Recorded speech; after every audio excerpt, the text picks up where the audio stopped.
நம்முடைய ஆண்டவரும் இரட்சகருமாய் இருக்கிற கர்த்தராகிய இயேசு கிறிஸ்துவின் நாமத்திலே நான் உங்களை யாவரையும் வாழ்த்துகிறேன். செய்திக்காக எடுத்துக்கொண்ட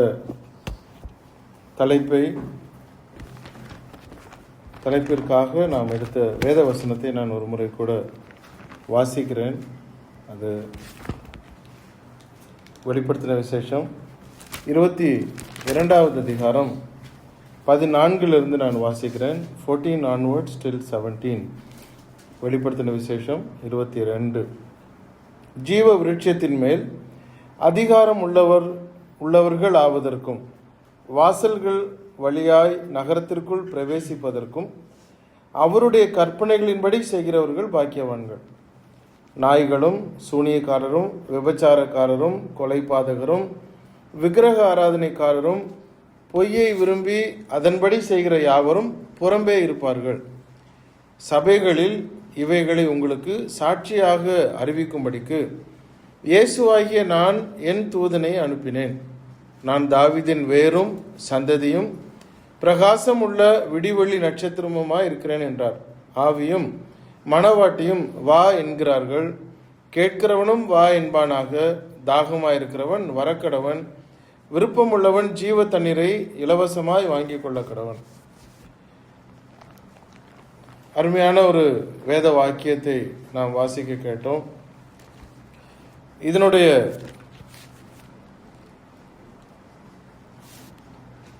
சாராம்சமாக இந்த நாள் செய்தியை கீழ்ப்படிதல் என்கிற தலைப்பில் நான் உங்களோடு பகிர்ந்து கொள்ள விரும்புகிறேன்.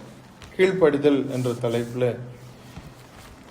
வெளிப்படுத்தின விசேஷத்தில் யோவான் அப்போஸ்தலன் சொல்லுகிற அந்த வசனங்கள் 14வது வசனத்திலே அவர் சொல்லுகிற காரியம், அவருடைய கற்பனைகளின்படி செய்கிறவர்கள் பாக்கியவான்கள். அப்படிதான் அதை முடிகிறார்.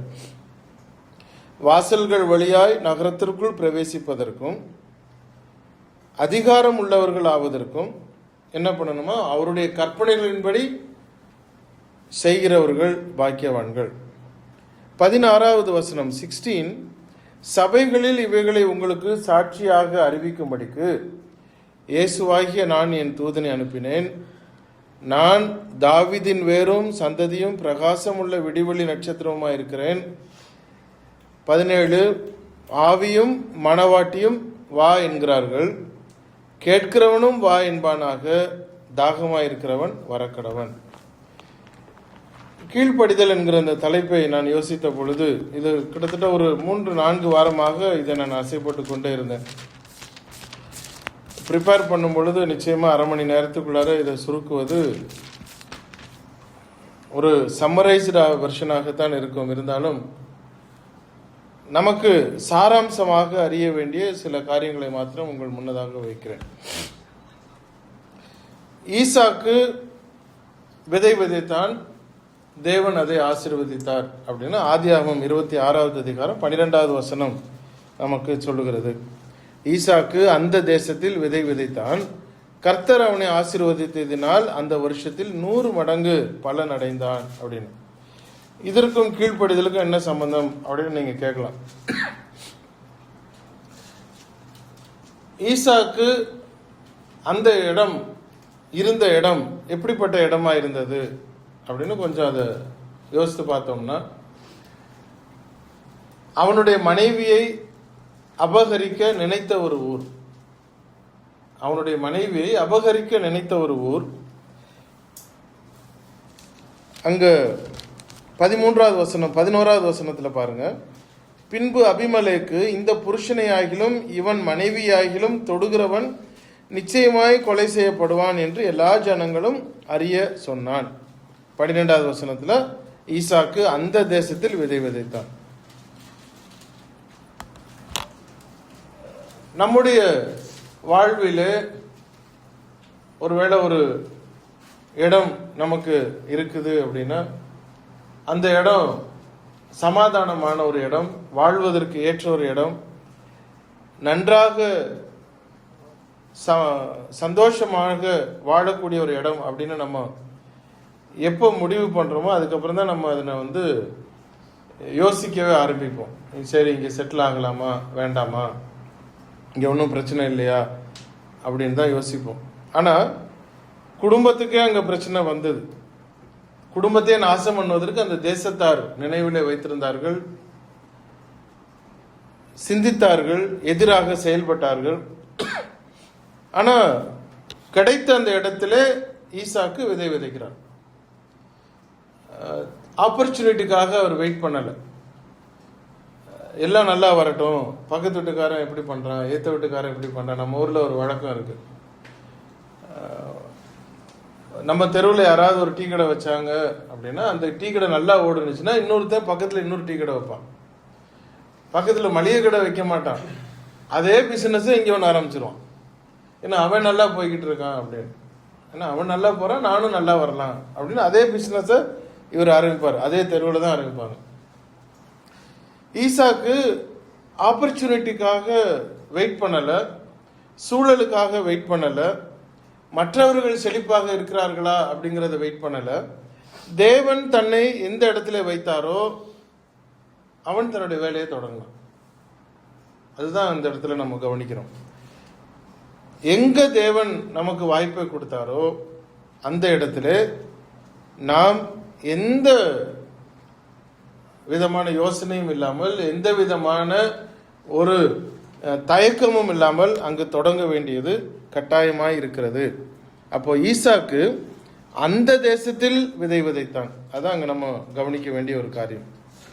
அது கோரார் அப்படிங்கிற ஒரு கேரார் அப்படிங்கிற ஒரு தேசம், அந்த அந்த ஜனங்கள் வாழ்ந்திருந்த ஒரு தேசம். அந்த தேசத்திலே விதை விதைத்தான். இவனுடைய உழைப்பினாலே, இவனுடைய விடாமுயற்சியினாலே, இவனுடைய ஒரு திறமையினாலே அங்க பலன் பெற்றான் அப்படின்னு கிடையாது. விதை விதைத்தான், கர்த்தர் அவனை ஆசீர்வதித்ததினால் அந்த வருஷத்திலே 100 மடங்கு அவன் பலன் அடைந்தான் அப்படின்னு பார்க்கிறோம். அப்போ நம்முடைய பலத்தினாலேயோ, நம்முடைய திறமையினாலேயோ, நம்முடைய ஒரு வளமையினாலேயோ நாம் வளர்ந்து விடுவதல்ல. நாம் எனக்கு கொடுத்த ஒரு இடம் 1 தாளந்தோ 2 தாளந்தோ 5 தாளந்தோ 10 தாளந்தோ அதை நான் பயன்படுத்தணும். அதை நான் பயன்படுத்தும் பொழுது தேவன் அதை ஆசீர்வதித்தார் அப்படிங்கிற ஒரு சூழலை நம்ம பார்க்கிறோம்.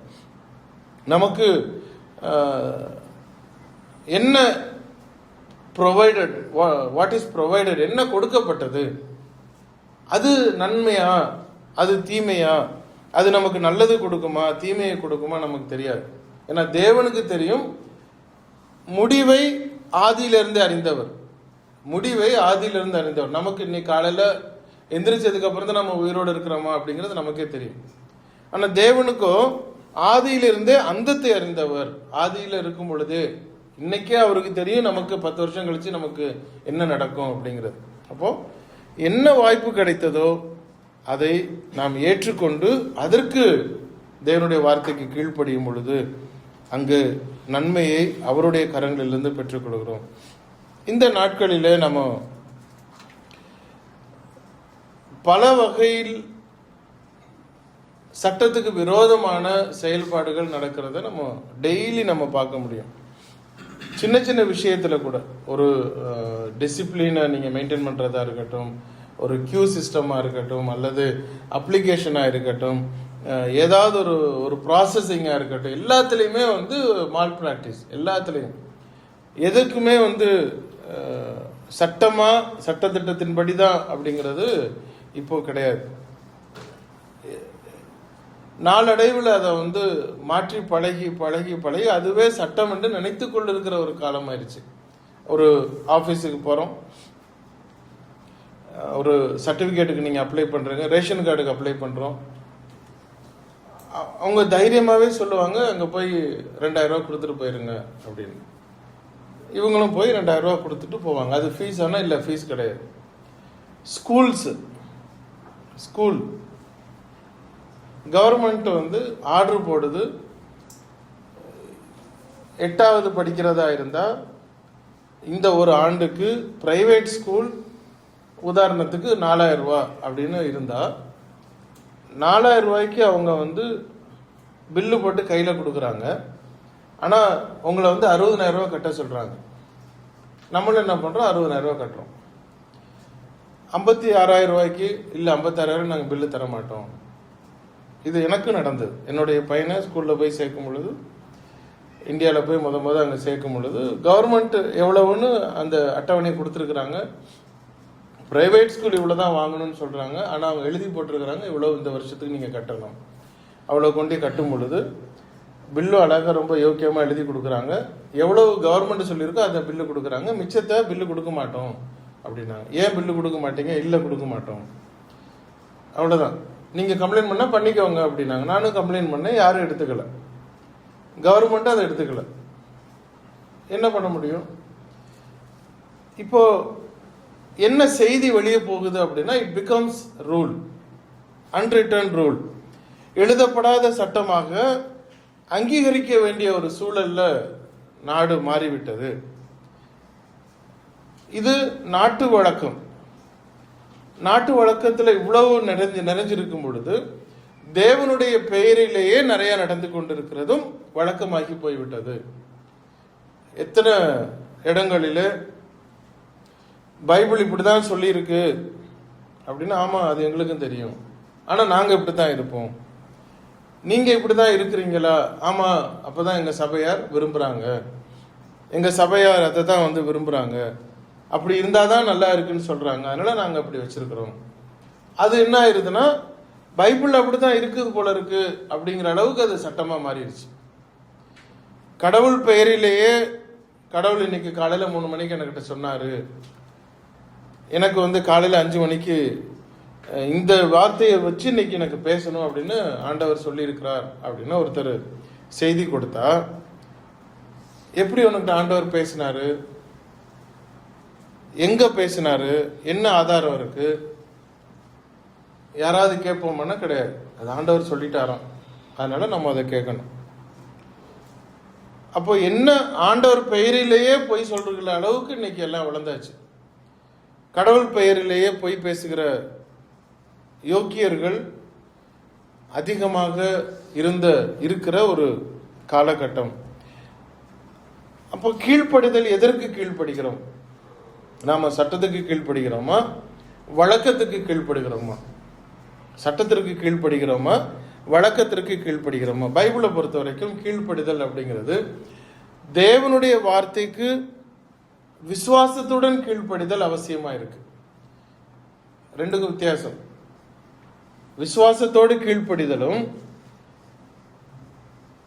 எனக்கு பிடித்தது மாதிரி நான் கீழ்ப்படிதலுக்கும் வித்தியாசம் இருக்கிறது.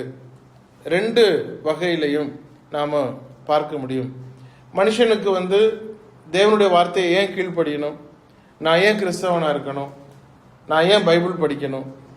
எனக்கு ஒரு வேலை கிடைச்சிருக்கு, எனக்கு ஒரு குடும்பம் இருக்கு, நான் சம்பாதிக்கிறேன், சாப்பிட்றேன், நைட்டு தூங்குறேன். நீங்க என்னதான் கஷ்டப்பட்டாலும் காலையில விடிஞ்சிரும், என்னதான் விருப்பப்படலைனாலும் நைட்டு வந்துடும், காலையில திரும்ப விடிஞ்சிரும்.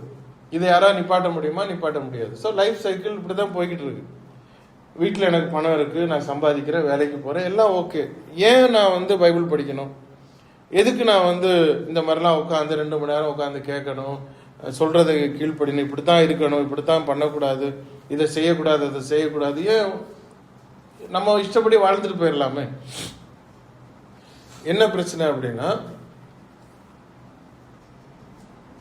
நிச்சயமா ஒரு நாள் நமக்கு மரணம் வரும் அப்படிங்கிறது பைபிள் தெளிவா சொல்லுகிறது. உலகத்திலேயே நம்ம பார்க்கிறோம். மரணம் அப்படிங்கிறது வயசு வந்ததுக்கு அப்புறமும் வரலாம், நடுவுலையும் வரலாம், எப்போனாலும் வரலாம். அது எல்லாருக்கும் வருதுங்கிறத நாமளும் பார்த்து கொண்டு தான் இருக்கிறோம்.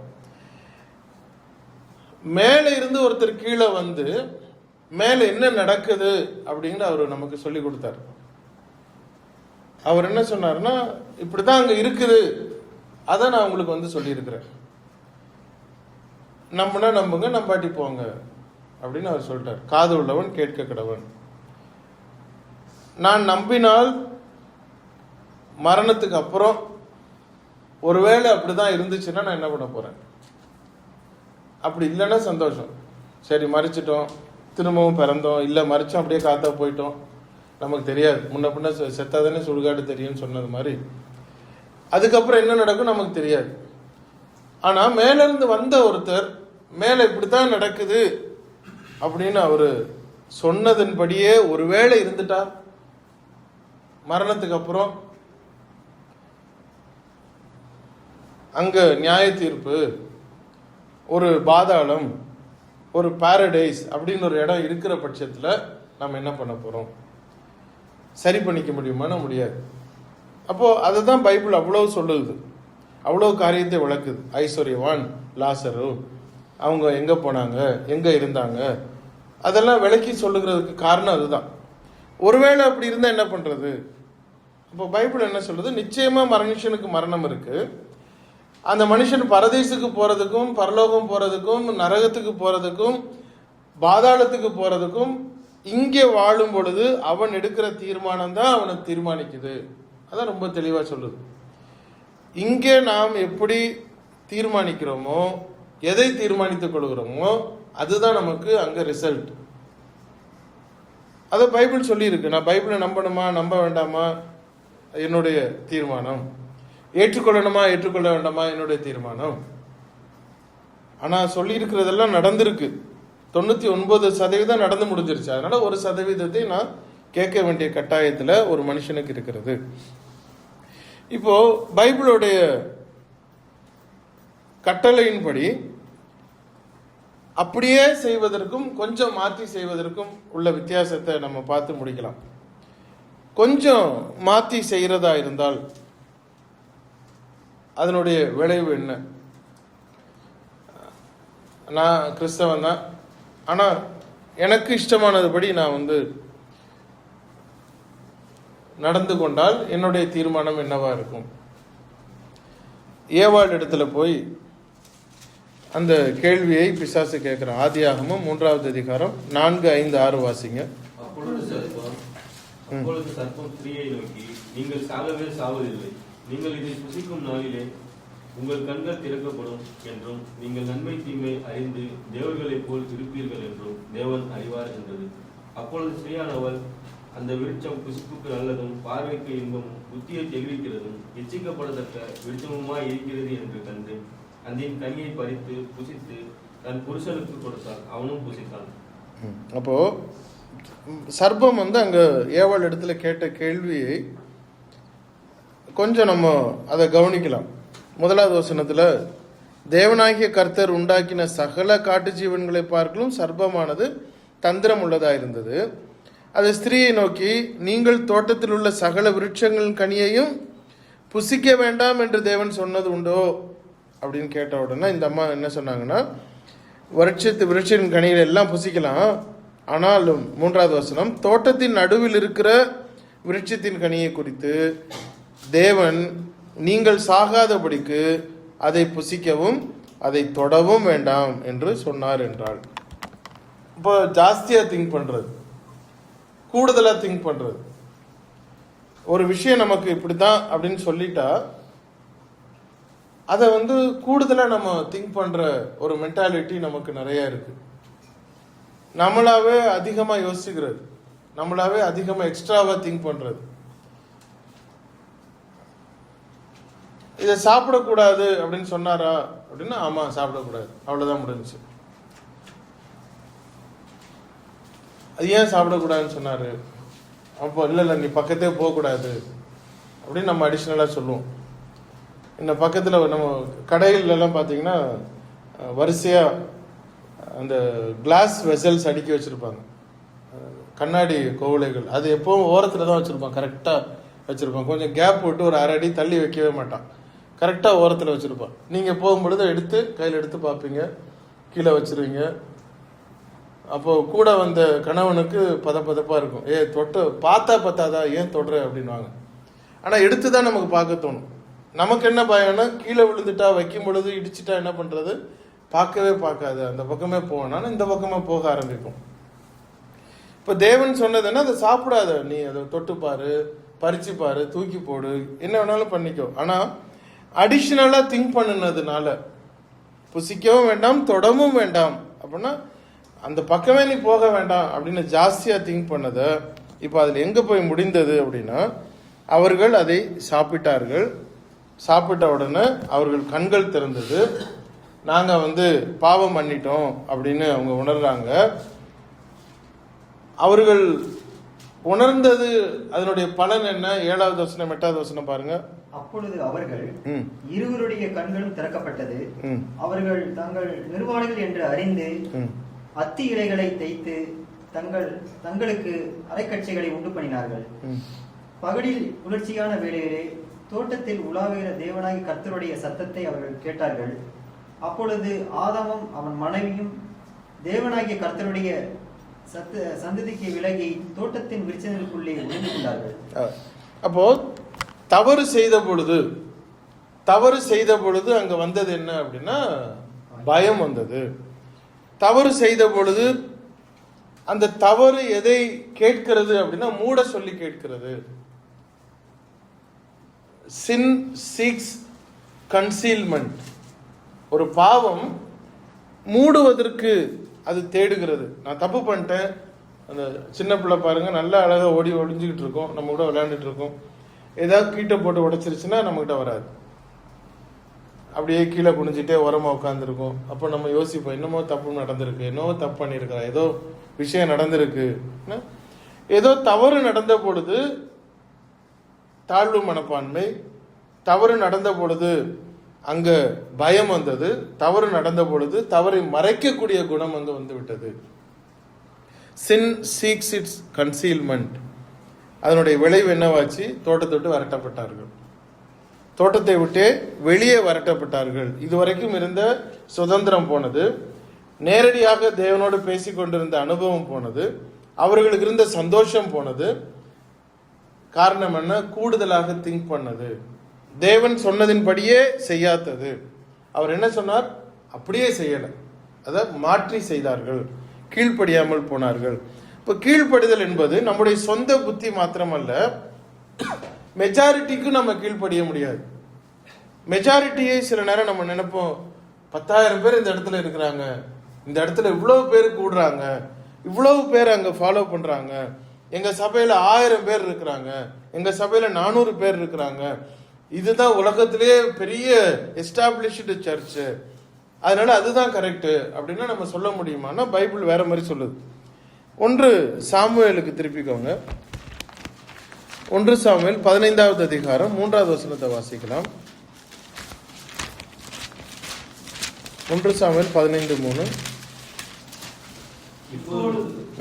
இப்போதும் நீ போய் அமலேக்கை மடங்கடித்து அவனுக்கு உண்டான எல்லாவற்றையும் சங்கரித்து அவன் மேல் இரக்கம் வைக்காமல் புருஷரையும் ஸ்திரீகளையும் பிள்ளைகளையும் குழந்தைகளையும் மாடுகளையும் ஆடுகளையும் ஒட்டகங்களையும் கழுதைகளையும் கொன்று போட கடவாய் என்கிறார் என்று. எதையும் விட்டுறாத அப்படின்னு சொல்றாரு. சின்ன பிள்ளைகளோ பெரியவங்களோ கழுதையோ ஆடோ மாடோ புருஷனோ ஸ்திரீயோ எல்லாத்தையும் கொன்று போட்டுரு அப்படின்னு தேவன் சொல்கிறார். ஆனா இவன் என்ன பண்ணா அப்படின்னா, ஜனங்கள் பிரியப்பட்டார்கள், ஜனங்கள் ஆசைப்பட்டாங்க, எங்க ஜனம் ஆசைப்பட்டுச்சு, அவர்கள் விரும்பினார்கள், நான் அதனால நான் அதை வச்சுக்கிட்டேன் அப்படிங்கிறார். 21வது வசனத்தை நான் வாசிக்கிறேன். 1 சாமுவேல் 15:21. ஜனங்களோ உம்முடைய தேவனாகிய கர்த்தருக்கு கில்காலிலே பலியிடுவதற்காக கொள்ளையிலே சாபத்தீடாகும் ஆடு மாடுகளிலே பிரதானமானவர்களை பிடித்து கொண்டு வந்தார்கள் என்றான். ஜனங்களுடைய பிரியம் அது. அவர்கள் தான் பிரியப்பட்டாங்க, நான் பண்ணல. ஏவாள் தான் சாப்பிட்டா, அதனால அவன் எனக்கு கொண்டு வந்து கொடுத்தா நான் சாப்பிட்டுட்டேன். இவருக்கு எங்க போச்சு புத்தி? சாப்பிடக்கூடாதுன்னு தேவன் சொன்னாரு, ஏன் சாப்பிட்ட அப்படின்னு இவராவது கீழ்ப்படியாம இருந்திருக்கலாமே. இவராவது அந்த வார்த்தைக்கு, தேவனுடைய வார்த்தைக்கு செவி சாய்த்து ஏவாளுடைய பேச்சை கேட்காம இருந்திருக்கலாமே. இவரும் கேட்டார். அப்போ மனைவி சொன்ன அந்த காரியத்தை தேவனுடைய சத்தியத்தோடு ஒப்பிட்டு ஒரு அட்டோன்மெண்ட்டையோ ஒரு திருத்துதலையோ அந்த இடத்துல வெளிப்படுத்தாமல் தானும் அவன் எடுத்து அந்த சம்பவத்தை போல இந்த மெஜாரிட்டி அவங்க பண்ணிட்டாங்க, அதனால நான் பண்ணிடணும், அவங்க செஞ்சுட்டாங்க அதனால நானும் அதை கீழ்ப்படியணும், ஜனங்கள் கேட்டாங்க, ஜனங்கள் விருப்பப்பட்டாங்க, தேவனுக்குன்னு விருப்பப்பட்டாங்க, அதனால தான் நான் வந்தேன், அதனால தான் நான் அதை எடுத்துக்கிட்டேன் அப்படின்னு அவர் அதை செய்ததின் விளைவு என்ன ஆச்சு? 23வது வசனம். இரண்டகம் பண்ணுதல் பில்லிசுனிய பாவத்திற்கும் முரட்டாட்டம் பண்ணுதல் அவபக்திக்கும் விக்கிரக ஆராதனைக்கும் சரியா இருக்கிறது. இரண்டகம் பண்ணுதல்னா எதிர்ப்பு, கீழ்ப்படியாமல் இருப்பது, எதிர்ப்பான காரியம், சொன்னதை செய்யாமல் இருப்பது. இதுதான் அப்படின்னா அதுதான், அதை மாற்றி கொஞ்சம் அப்படி செய்யலாமான்னா இல்லை, இவ்வளோதான்.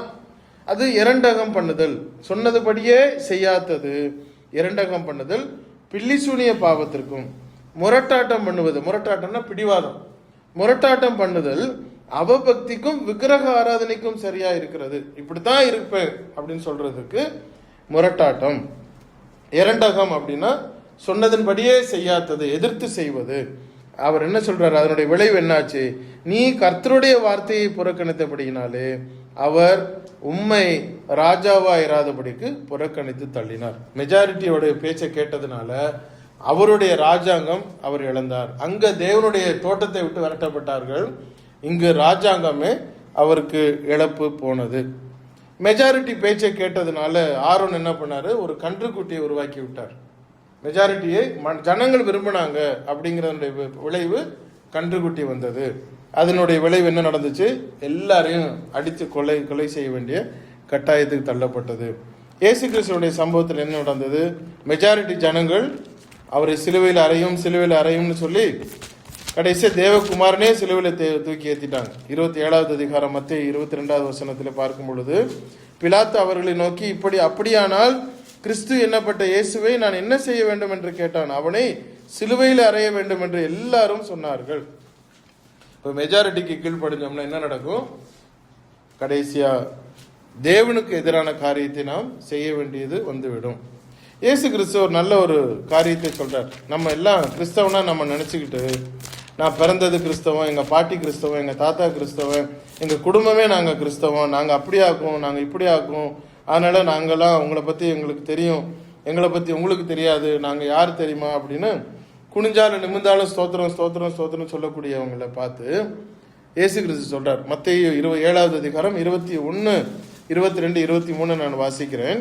மத்தேயு 7வது அதிகாரம் 21 பரலோகத்தில் இருக்கிற என் பிதாவின் சித்தத்தின்படி என்னவா செய்கிறவன், நல்லா கவனிங்க அந்த வார்த்தைகளை, பரலோகத்தில் இருக்கிற என் பிதாவின் சித்தத்தின்படி செய்கிறவனே பரலோக ராஜ்யத்தில் பிரவேசிப்பானே அல்லாமல் என்னை நோக்கி கர்த்தாவே கர்த்தாவே என்று சொல்லுகிறவன் அதிலே பிரவேசிப்பதில்லை. நீ சொல்லிக்கிட்டே இருந்தா பத்தாது, நீ செயல்படணும். அப்போ அந்நாளிலே 22வது வசனம், அந்நாளில் அநேகர் என்னை நோக்கி கர்த்தாவே கர்த்தாவே உமது நாமத்தினாலே நாங்கள் தீர்க்க தரிசனம் உரைத்தோம் அல்லவா, உமது நாமத்தினாலே பிசாசுகளை துரத்தினோம் அல்லவா, உமது நாமத்தினாலே அநேக அற்புதங்களை செய்தோம் அல்லவா என்பார்கள். அப்பொழுது நான் ஒரு காலம் உங்களை அறியவில்லை, அக்கிரமம் செய்கிறக்காரரே என்னை விட்டு அகன்று போங்கள் என்று அவர்களுக்கு சொல்லுவேன். இப்போ நம்ம பேசிக்கிட்டே இருந்தா பத்தாது, செய்துக்கிட்டு அதன்படி செய்யணும். பரலோகத்தில் இருக்கிற என் பிதாவின் சித்தத்தின்படி செய்தாலே அப்படின்னு சொல்றார். நீதிமொழிகள் 14:12 சாலமன் ஞானி சொல்றாரு, மனுஷனுக்கு நன்மையாய் தோன்றுகிற வழி உண்டு, அதனுடைய முடிவோ மரண வழிகள் அப்படிங்கிறார்.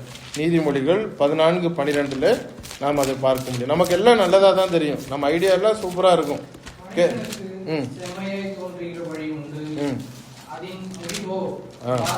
எல்லாம் பார்க்க சூப்பரா இருக்கும், கரெக்டா இருக்கிற மாதிரியே தெரியும், ஆனா அதனுடைய முடிவு மரண வழி. ஏன்னா தேவனுடைய வழி அது இல்லை. எரேமியா 10வது அதிகாரம் 23வது வசனம் இப்படியா சொல்கிறது. எரேமியா 10:23, கர்த்தாவே மனுஷனுடைய வழி அவனாலே ஆகிறது அல்லவென்றும் தன் நடைகளை நடத்துவது நடக்கிறவனாலே ஆகிறது அல்லவென்றும் அறிவேன். என்ன அழகா சொல்றாரு பாருங்க, அவனுடைய வழி அவனால நடக்காது, தன் நடைகளை நடத்துவது நடக்கிறவனாலே ஆகிறது அல்ல என்று அறிவேன். அப்போ நம்முடைய சொந்த முயற்சியோ சொந்த காரியங்களோ சொந்த ஐடியாக்களோ மக்களுடைய ஐடியாக்களோ மெஜாரிட்டியோ நாம எப்படி போனாலும் கடைசியா அது மரணத்துல கொண்டு போய் முடியும். அப்போ நேர்மறையான தேவனுடைய வார்த்தைக்கு அப்படியே கீழ்ப்படியணும் அப்படின்னா நம்ம என்ன பண்ண வேண்டியது? பரலோகத்துக்குள்ள போகணும், பாதாளத்துக்கு போகக்கூடாது, நரகத்துக்குள்ள போயிடக்கூடாது. அப்படின்னா செய்ய வேண்டிய காரியம் சத்தியத்திற்குள்ளே வர வேண்டியது அவசியமா இருக்கிறது. தீத்து எழுதின புத்தகத்துக்கு வாங்க. தீத்து எழுதின நிருபம் 2வது அதிகாரம் 11 நான் வாசிக்கிறேன். ஏனெனில் 296வது பக்கம், பேஜ் நம்பர் 296, 296, தீத்து 2வது அதிகாரம் 11வது வசனம். ஏனெனில் எல்லா மனுஷருக்கும் ரட்சிப்பை அளிக்கத்தக்க தேவ கிருபையானது பிரசன்னமாகி நாம் அவபக்தியையும் லௌகீக இச்சைகளையும் வெறுத்து தெளிந்த புத்தியும் நீதியும் தேவபக்தியும் உள்ளவர்களாய் இவ்வுலகத்திலே ஜீவனம் பண்ணி நாம் நம்பியிருக்கிற ஆனந்த பாக்கியத்துக்கும் மகா தேவனும் நமது இரட்சகருமாய் இருக்கிற இயேசு கிறிஸ்துவினுடைய மகிமையின் பிரசன்னமாகுதலுக்கும் எதிர்பார்த்து கொண்டிருக்கும்படி நமக்கு போதிக்கிறது. அவர் நம்மை சகல அக்கிரமங்களினின்றும் மீட்டுக்கொண்டு தமக்கு உரிய சொந்த ஜனங்களாகவும் நற்கிரியைகளை செய்ய பக்தி வைராக்கியம் உள்ளவர்களாகவும் நம்மை சுத்திகரிக்கும்படி நமக்காக தம்மை தாமே ஒப்பு கொடுத்தார். அப்போ நாம் தேவனுடைய சித்தத்துக்குள்ளே அவருடைய பரலோகத்துக்குள்ளே நம்ம போகணும்னா இயேசு கிறிஸ்துவை ஏற்றுக்கொள்ள வேண்டும். அதனால தான் அவர் வந்து மரித்து அடக்கம் பண்ணப்பட்டு உயிர் தெழுந்தார் அப்படிங்கிறத பார்க்குறோம். இதில் ஒரு பிரச்சனை என்ன இருக்குது அப்படின்னா, ரோமர் 6வது அதிகாரத்துக்கு நீங்கள் வரும்பொழுது ரொம்ப அழகாக சுவிசேஷத்தின் மூலமாகத்தான் பரலோகம் போக முடியும் அப்படின்னு பைபிள் சொல்லுது. ரோமர் 6வது அதிகாரம் 17-18, முன்னே நீங்கள் பாவத்திற்கு அடிமைகளாயிருந்தும் இப்பொழுது உங்களுக்கு ஒப்புவிக்கப்பட்ட உபதேச சட்டத்திற்கு நீங்கள் மனப்பூர்வமாய் கீழ்ப்படிந்ததினாலே, நல்லா கவனிங்க, முன்னே நீங்கள் பாவத்திற்கு அடிமைகளாய் இருந்தும் இப்பொழுது உங்களுக்கு ஒப்புவிக்கப்பட்ட உபதேச சட்டம், அந்த உபதேச சட்டம், அந்த சத்தியத்திற்கு நீங்கள் மனப்பூர்வமாய் கீழ்ப்படிந்ததினாலே தேவனுக்கு ஸ்தோத்திரம். அதனால என்ன பலன்? நீங்க கீழ்ப்படிஞ்சீங்க, அதனால நான் தேவனுக்கு நன்றி சொல்லுகிறேன். ஸ்தோத்திரம்னா நன்றின்னு அர்த்தம். அப்போ நீங்க கீழ்ப்படிஞ்சிட்டீங்க. எதுக்கு கீழ்ப்படிஞ்சீங்க? சத்தியத்துக்கு கீழ்ப்படிஞ்சீங்க. அதனால என்ன பலன்? பாவத்தினின்று நீங்கள் விடுதலையாக்கப்பட்டு நீதிக்கு அடிமைகள் ஆனீர்கள். அப்போ சத்தியத்துக்கு நாம கீழ்ப்படியும் பொழுது நமக்கு கிடைக்கிற பலன் என்னன்னா, பாவத்திலிருந்து நமக்கு விடுதலை, பாவம் மன்னிக்கப்படுகிறது. இதுவரைக்கும் நான் செய்த என்ன காரியமா இருந்தாலும் எல்லா பாவமும் மன்னிக்கப்படுகிறது. அப்போ நான் பரலோகத்துக்கு போகணும்னு சொன்னால் என்னுடைய பாவம் மன்னிக்கப்படணும். என்னுடைய பாவம் மன்னிக்கப்படணும்னு என்ன பண்ணணும்? நான் சத்தியத்திற்கு கீழ்ப்படியணும். சத்தியத்திற்கு எப்படி கீழ்ப்படியணும்? அதைத்தான் நம்ம ஞானஸ்நானத்துக்குள்ள நம்ம கொண்டு வந்து சத்தியம் மிக தெளிவாய் சொல்லுகிறது. மத்தேயு 7வது அதிகாரம் 21 நம்ம பார்த்தோம், பரலோகத்தில் இருக்கிற என் பிதாவின் சித்தத்தின்படி செய்கிறவன். அப்போ அவருடைய பிதாவின் சித்தம் என்னவா இருந்தது? எப்படி நான் உள்ளே வரணும்? ஏன் தேவனுடைய சித்தமா இருந்தது? அவருடைய சித்தம் என்ன? இயேசு கிறிஸ்துவை நமக்கு கொடுத்தார். இயேசு கிறிஸ்துவனுடைய வழி என்ன? பரலோகத்தை நம்ம கொண்டு போகணும். நான் பரலோகம் போகணும்னா இயேசு கிறிஸ்துவின் வழியா தான் போக முடியும். அப்ப எப்படி நான் இயேசு கிறிஸ்து வழியா போக முடியும்?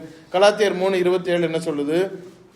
யாரெல்லாம் இயேசு கிறிஸ்து ஏற்றுக்கொண்டார்களோ அவர்கள் அவரை தரித்து கொண்டார்கள் அப்படின்னு சொல்லுது. அதை வாசிங்க. 3:27. ஏனெனில் உங்களில் கிறிஸ்துவுக்குள்ளாக ஞானஸ்நானம் பெற்றவர்கள் எத்தனை பேரோ அத்தனை பேரும் கிறிஸ்துவை தரித்து கொண்டீர்கள். யாரெல்லாம் ஞானஸ்நானம் கிறிஸ்துக்குள்ளே நம்ம பெற்றுக்கொண்டோமோ அத்தனை பேரும் கிறிஸ்துவை நாம் தரித்துக் கொள்கிறோம்.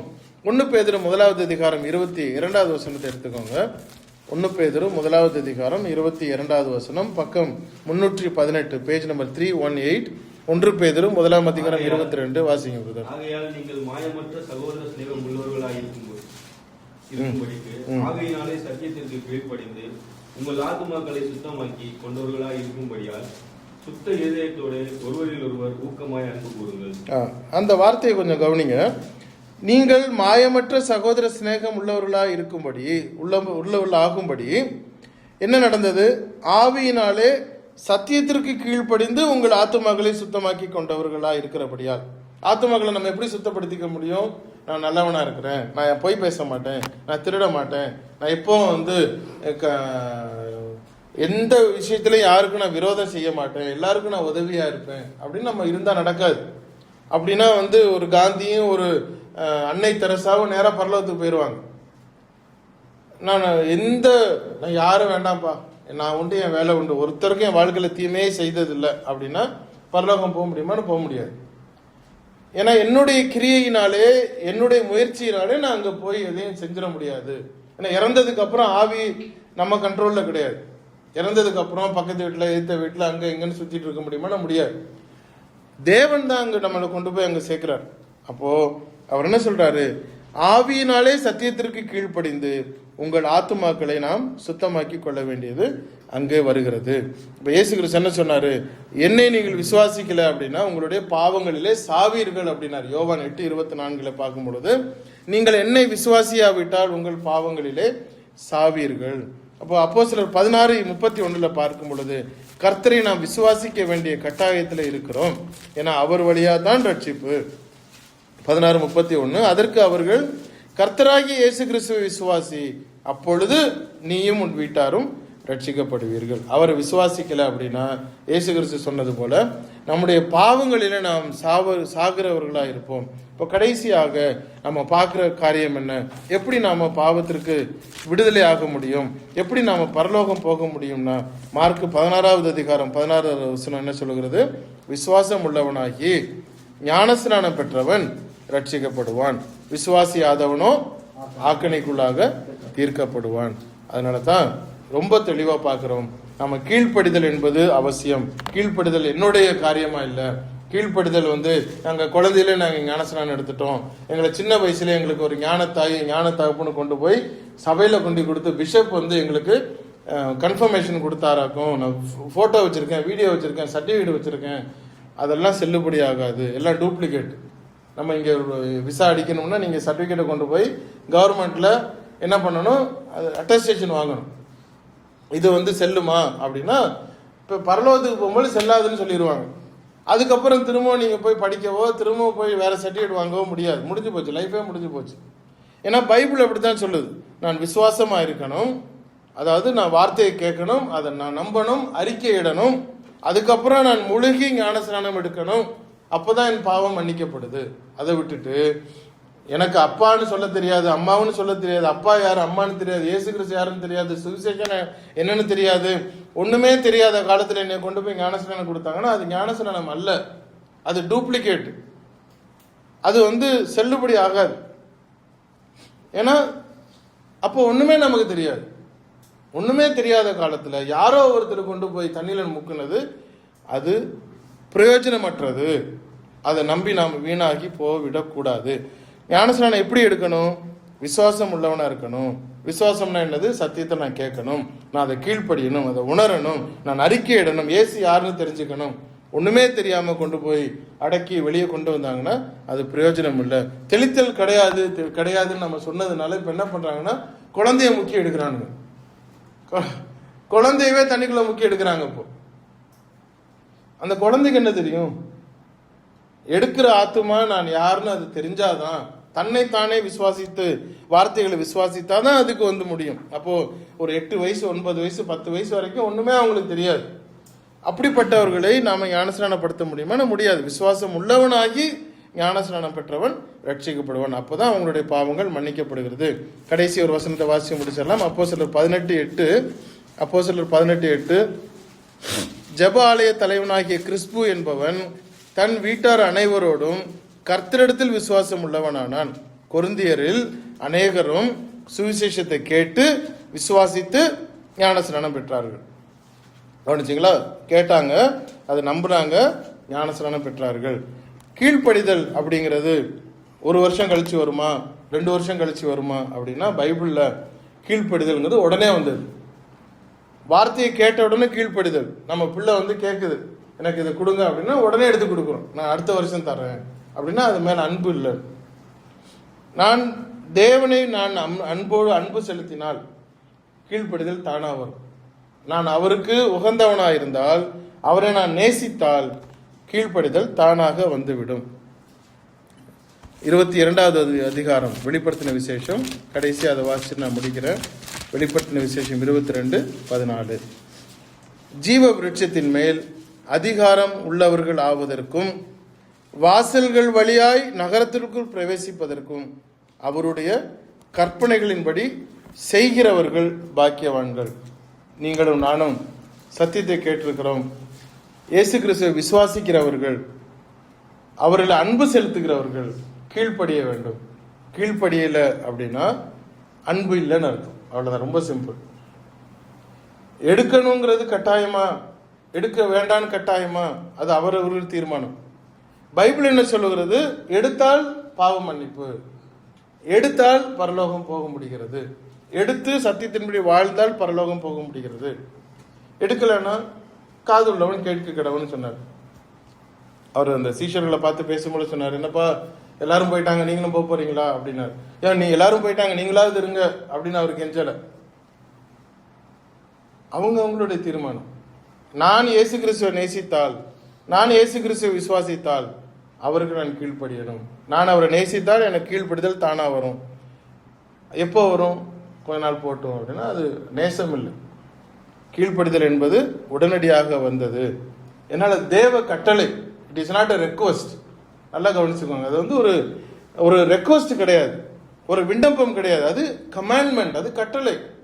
ஏன்னா அது தேவனிடத்திலிருந்து வந்தது. அப்பேற்பட்ட ஒரு காரியத்திற்கு நாம் செவிசாய்க்க வேண்டியது நமக்கு வந்த ஒரு வார்த்தை. தேவன் தாம் இந்த காரியங்களை ஆசீர்வதிப்பாராக. ஆமென்.